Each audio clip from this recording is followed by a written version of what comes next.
Alright, so the last and probably final video, a very disappointing one, is that black wire is the hot circuit for the fan, the always on fan, and those are your controllable fans.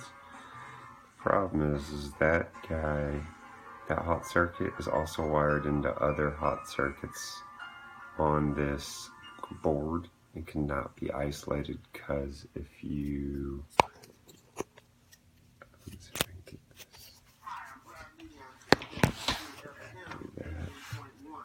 So if you look at that hot circuit right there,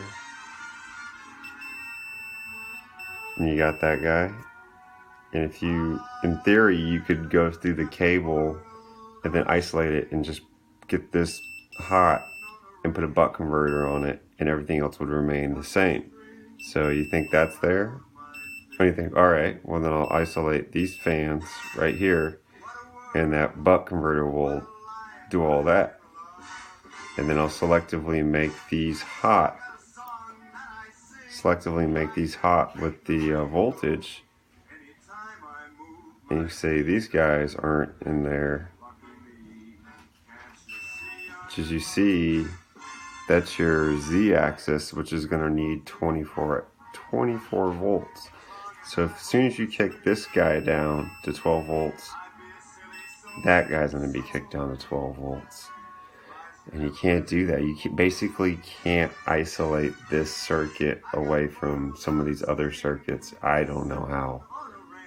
As they come in here and then they go into there, into this board, which is weird because there's 30 pins and there's, I think I counted 32 here. If this guy somehow gets his these two pins get their juice from some cable in here, which I find kind of hard to believe because these guys are way thicker, but it is on this board, it's part of this unit, so I'm assuming there is a voltage coming across this 30 pin and it's going through these guys.